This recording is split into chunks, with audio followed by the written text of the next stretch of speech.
I want to talk about the Hunter x Hunter Yorknew City Arc. This was probably my favorite arc of the series so far. I'm still only a couple episodes into the Chimera Ant Island Arc, so that could overtake it. The Yorknew City Arc has been the peak of the series for me. I was really glad to see that the show had teeth. It was willing to kill people and have people on the protagonist's side kill people. It definitely showed some balls in that regard, especially for the genre. Something interesting about this arc is I think it also highlights the weakness of Hunter x Hunter. And to me, that weakness is Gon. And that's a relative term. He's still a good protagonist, but every character around him, I think, is probably more interesting because he's so bound by being the central hero protagonist of the shonen that he can't make the sort of anti-hero, morally gray decisions that can make a character really interesting. And the main reason I bring that up is because the show has Kurapika and Leorio come and go. And I feel like the show is at its best when it has all four of the characters. If I was going to rank the arcs so far, it would be Yorknew City,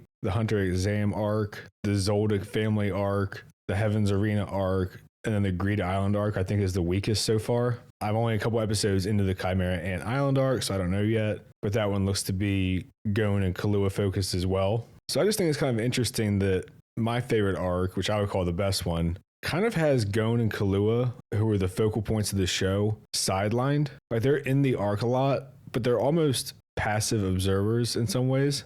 And a lot of the action is taken by Kurapika. And he's really the one leading this arc. But having a lot of good characters is a good problem to have. It's a lot better than a situation where if a certain character's around or not around, then the show falls off wildly, which I think you do see in a lot of shows. But yeah, it was a really good arc. I'm really curious to see if the Chimera Ant Island arc can surpass it, especially given that it's like 3 times longer episode-wise. And I'm really hoping that that arc will have sort of the culmination of everything that's built up over the first half of the series. The first couple episodes of this arc also focus on Gon's dad, and this is where they get the Greed Island game. To me, this is kind of where I think it becomes questionable whether or not you're even supposed to root for Gon to find his dad, which is not great considering that's his entire motivation. Obviously, I don't know how it ends. I haven't been spoiled. I'm assuming he's going to find his dad during the Chimera Ant Island arc or after, since he's now working with his dad's apprentice. This will just be speculation purely on what I've seen so far through the Greed Island arc. If it ends up that his dad is just out adventuring and Gon finally does catch up to him, I think the show has actually kind of done itself a disservice by making his dad make it a challenge for Gon to find him more so than it would have already been. And I know the show plays it off as kind of a joke, so I think it wants you to think it's endearing, but at least from what I've seen, I think it would have been a lot more compelling if his dad had simply been a hunter and gotten caught up in something and just couldn't come home. Like all of these challenges and trying to escape from Gon that he does makes him even more of a deadbeat. And I don't know if the show will acknowledge this or not. I mean, Mina has kind of bitched about him, but beyond that, it's not really played too seriously or ever like what an asshole he is. Like the characters that we meet later on kind of seem to look up to him. Gon seems to look up to him. In the first couple episodes of this Yorknew City arc, we find out that if Gon had not become a hunter, he literally never would have had a lead on his dad. And then even then, what you find out in the Greed Island arc is that he essentially had to be the best. So I think it's not super great in the fact that it kind of undermines the entire premise when his motivation is to find a deadbeat who deliberately made it hard to find him and disconnected from his own son. Obviously, I could be wrong. Maybe he did just get hung up on some kind of mission and he intended to come back. But the way things are going, it just sort of seems like he's an asshole and it's all played off as a joke. And that's kind of what we get from the first couple episodes of this arc. And we do get some nice moments here where Killua gets to see a regular family and they're not trying to make him an assassin and challenge him with all his meals and all the stuff that you saw in the Zoldyck arc where he had the super heavy dishes and all that. And everything was about honing his body and his skills. He was able just to sit down and have a nice family meal. So I did enjoy that part, at least for Killua. And then we go to Kurapika's episodes. And I really like his episodes just on his own. Even though, again, he's like bordering on edgy. So I think he's really good when you have Leorio, Gon, and Killua to kind of balance him out. And I think the chemistry between the four is just so balanced that it works really well. And when you take away a component, it kind of throws it off, and it's still good. It just makes it a little bit less. Kind of like what happened to Family Guy when you took away Cleveland, and then you get the Cleveland show. Except obviously none of Hunter x Hunter stoops to that level. But we find out that Kurapika is a conjurer, which kind of seems like one of the shittiest Hunter classes, honestly. But the way that he uses it is really cool. And he's decided that he wants to use chains as a sort of reinforcement for his sense of justice for what happened to his family or his tribe. And he goes pretty hard in this arc. I really like it.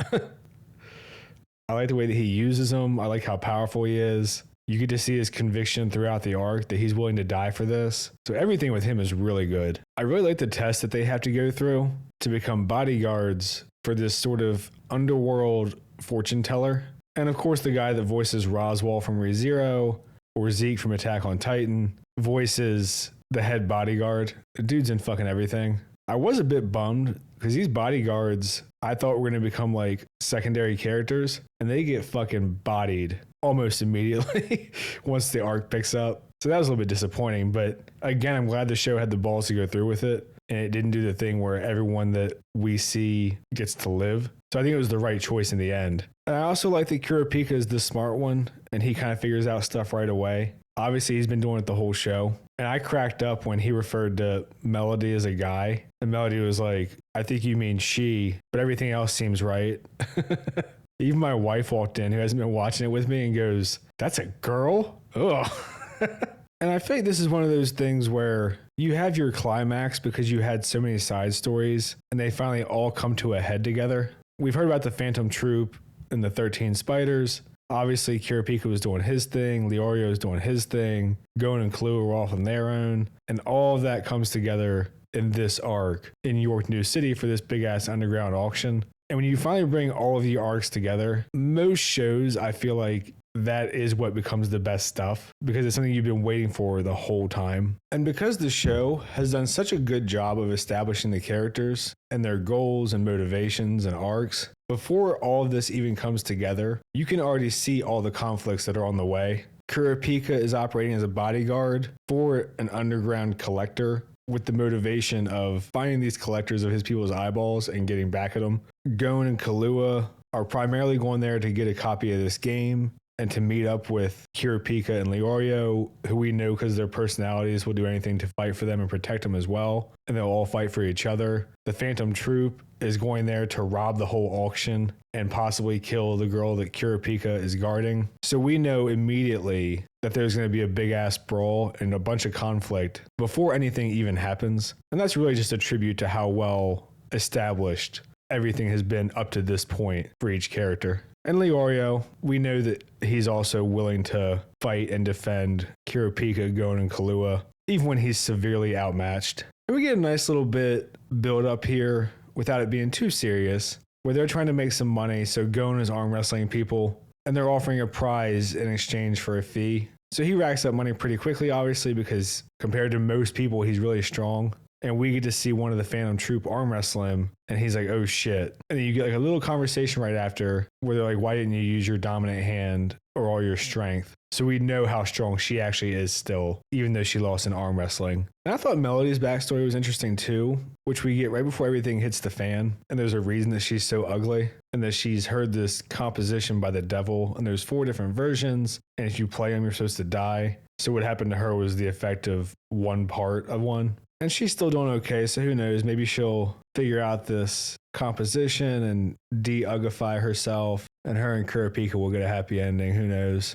But she's a pretty interesting character too, because I like her skill set and that it relies a lot on just hearing, but she's really useful throughout the whole arc. And then pretty much the rest of this arc is action-packed. The Phantom Troupe robs the auction. The Mafia goes after him, and just the one dude fucks him up. So you really get an idea of how strong they are, and then how strong Kurapika and the main characters are to even be able to put up a fight against them. And obviously we find out that Hisoka is operating under the Phantom Troupe with his own goal just of fighting Crollo, their leader. So he's operating as kind of a double agent for Kurapika the whole time, which is always amusing. And it's interesting that he is framed as the antagonist, but helps the protagonist repeatedly throughout the first half of the story. Yeah, you get this whole thing where Kurapika catches their strongest guy, and they're trying to get information from him because he wants the Phantom Troupe, obviously. But the Phantom Troupe is smart enough and sneaky enough to break him out. So then he gets super pissed off. And that actually has consequences, which is great. It doesn't just drag on where, you know, they fight each other and just escape over and over and no one gets hurt, which a lot of shows kind of rely on to prolong the story. And then I was talking about before how all the goals come aligned, and Gon and Kahlua find out about this bounty along with Leorio for 2 billion jennies per Phantom Troupe member captured, because now they've been identified. So they've got a financial incentive and the incentive of helping Kurapika to go after them. So Uvogan, who Kurapika had captured, goes back to get revenge because he's prideful and wants to kill him. And they go fight in the desert because Kurapika says you're going to die screaming. And Kurapika really just fucks him. You got knocked the fuck out, man! And we find out that you can make these sort of binding vows with your nen, but the more severe the consequence, the stronger you're allowed to become from the vow, essentially. So in a certain state where his eyes are red and he's fighting a Phantom Troupe member, he's way stronger than he normally would be. And he's able to restrain Uvogan with his chains, who's the strongest member of the troop. So now he knows that he can catch any of them, which is a pretty smart move, again, from Kurapika, as you would expect, to test his ability out on the strongest one first. And then he knows it'll work on the rest of them. And they do a thing where they keep showing a little nen cross on his heart. And if he breaks his vow and uses it elsewhere, it'll kill him. So obviously that's a huge risk, huge reward type situation, which makes him a really cool character and really just reinforces how strong his convictions for revenge are. And I think that's part of what makes him work so well is the contrast in motivations, where he's purely revenge motivated and almost hate motivated, and Gon is motivated in a much more pure, innocent kind of way, and in a weird sense out of love for his dad and curiosity to some degree. So Kurapika uses his chains and asks Uvogan questions and puts the conditions on him that if he's not honest, or if he doesn't answer, his heart will fucking get crushed, and he holds out. So he kills Uvogan.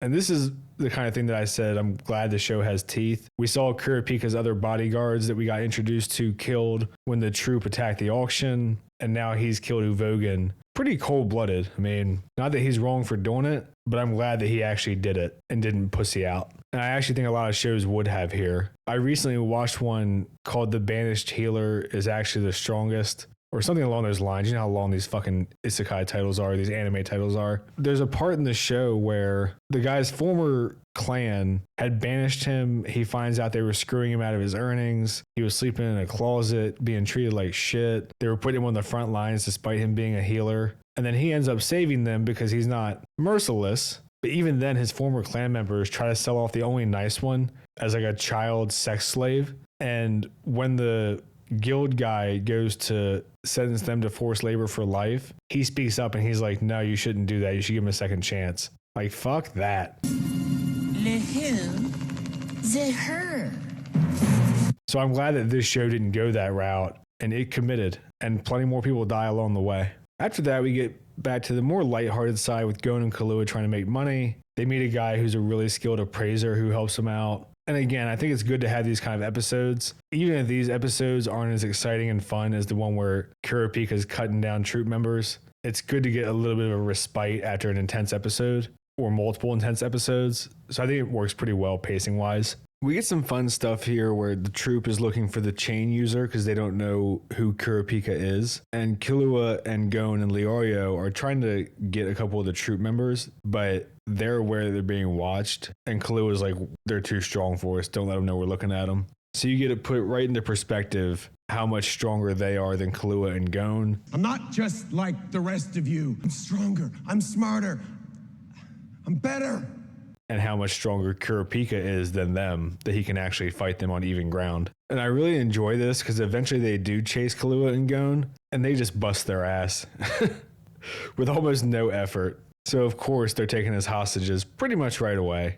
Gon and Kahlua put up resistance, but obviously they're just outmatched, so they're kind of just stalling here. And the big nose lady for the Phantom Troupe is a mind reader, which is a pretty cool nen like special ability. And all the special abilities are pretty powerful, and there's a wide range. So it sort of creates this upper echelon of power in the universe. And we get a funny thing here where their minds have been read, but they don't know that Kurapika is the chain user. And Kahlua figures it out, and he's like, oh no, hopefully she doesn't touch me again, about Pakunoda. And then Gon arm wrestles with Nobunaga, and they realize that he's really strong for his age, and Nobunaga wants to recruit the two to the troupe, which is just amusing because obviously they're not gonna. But I'm glad that everyone here is smart, and they're like, well, the chain user might not have revealed that he's a chain user to these two, so they could be being used. So they all go out to search, and Gon and Kahlua are being guarded by Nobunaga in one tiny little room. So they decide to split up and both kick holes in the wall, so he has to go after one of them. A good plan.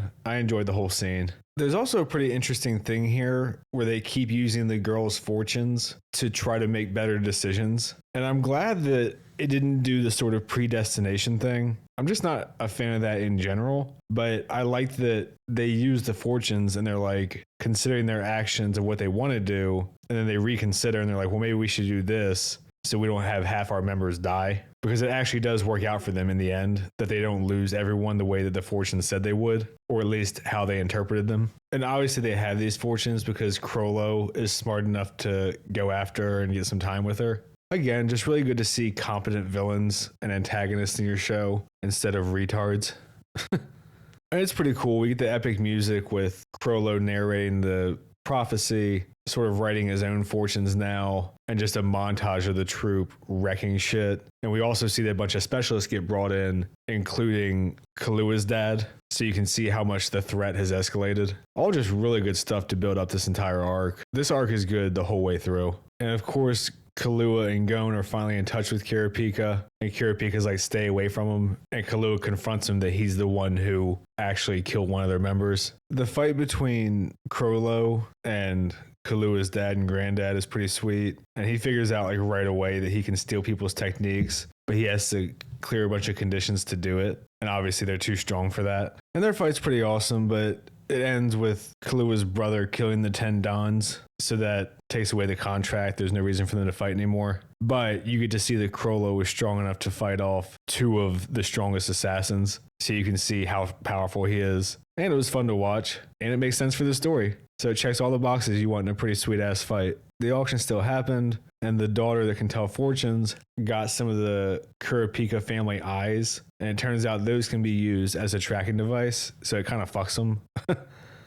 And we get a nice little scene in the next episode where Kurapika explains his ability and his vow to Kahlua and Gon, and they also ask if he can put one of those Nen chains in their hearts. And he doesn't do it, but he's glad that they are that resolved and that good of friends to him. Always nice to see. And this is all kind of set up for the final confrontation for the arc, where Hisoka is reading his fortune and manipulating his own, and he has stuff that he can't say, and they're trying to figure out what they can do to avoid losing half the members, because they don't want to lose any more people than they already have. And both sides are trying to figure out essentially how they can win. There's a lot of bickering because they don't trust Hisoka, and they think he might be a traitor, which he is. Still the most fun character. And eventually we see Kahlua go use Melody to try to spy on them because they know roughly where their base is since they were captured there. But then the troupe also sets a trap by setting up a bunch of fake bases that have alarms through Nen if anyone goes into them. Again, all stuff that makes sense, all very logical. Gon and Kurapika are trying to follow. And when they realize that they've been detected, they go hide. And Kahlua steps out in Kurapika's place. So now Gon and Kahlua are hostages again. And unfortunately, the dog bodyguard gets caught by Pakunoba and Nobunaga. He's lying about his answers, even though she's reading his mind, and gets his head cut off. Pretty brutal, but I'm glad they committed to it and didn't give some bullshit reason to let him escape. We get a fun little thing in the next episode where they're in the hotel lobby, and Gon and Kahlua as hostages are sitting there when Leorio comes in on a phone call, obviously fake, and he's yelling a bunch of shit, and Kahlua deciphers it, that the power's going to go out at 7, and that's when Kahlua and Gon try to get away, which ends up just getting them fucked up. But Kurapika is able to capture Crollo in that time. Gotcha, bitch! And this sets up a hostage negotiations switch. And Kurapika handles it all pretty well, but Crollo pretty much says, I don't give a shit. If I die, it's not a big deal. And Melody's like, yeah, he's not lying. So the Phantom Troupe will essentially just continue operating unless you kill all of them at once, it seems like. But Pakunoba can't make the decision to kill Crollo, so she's willing to exchange Gon and Kahlua for Crollo. And Kurapika handles it pretty well. He's rushing everything. He's putting a lot of limits on stuff. He's not giving him a lot of time to scheme. And he just says he'll kill him if they break any rules that he puts down. So he goes pretty hard with it and very efficient. But it's good that he has his priorities right. And he doesn't just seek revenge. And he actually does save Gon and Kahlua. It's nice to see a character that wants revenge, but still has a moral compass and good priorities and isn't just completely blinded by it. Impressive. Most impressive. And we get one of my favorite moments from the show, just character-wise and humor-wise, where Kurapika puts all these rules on Pakunoba and Crollo, including that they can't use Nen. Hisoka kind of fucks up the negotiations by showing up when it was supposed to be Pakunoba alone, and he uses Kalua's brother as a double in his place, which was obviously set up beforehand with how you can change his face. And Hisoka says that they can have Gon and Kahlua back if he can fight Crollo. And when he finally gets to, Crollo's like, well, I'm not really worth fighting anymore. And he's like, what do you mean? And he's like, I can't use Nen. And we get this really goofy ass face from Hisoka. And he's like, fine. Like, I'm not going to kill you now that you have no strength. But what we find out, and it's not too surprising, is obviously if you can put Nen on people as a restriction, there's people who can undo it. So now Hisoka's goal is to undo it just so that he can fight Crollo. Because obviously his whole motivation is just testing his strength. But at this point, the troop is kind of done trying to rob the auction. Kurapika and Melody are going to go back to bodyguarding. Leorio is glad that they're all safe. He's going to go back to his medical shit. And then Gon and Kahlua are still trying to get a copy of the Greed Island game, but obviously they can't. The super rich dude buys up all the copies who's paying hunters to go in, and that leads into the next arc for the Greed Island arc, which, like I've said, I think is the weakest arc. We do get introduced to Biscuit, who's funny, and the story does progress just slowly. And really, it's kind of a training arc at its core. But yeah, the Yorknew City Arc was great. A lot happening, a lot of character development and story development, a lot of fun action. And it's really interesting because I feel like this happens in a lot of shows where you have like your kind of pure-hearted protagonist, that they end up being not the favorite character because they're surrounded by anti-hero-esque characters. So super fun show. This has been the peak so far for me. I'm glad that I started it, even though it's been a pretty big time sink. But yeah, if you've seen it, let me know what you think. I try to respond to all the comments that aren't just insults. Like and subscribe and all that shit. Thanks. See ya.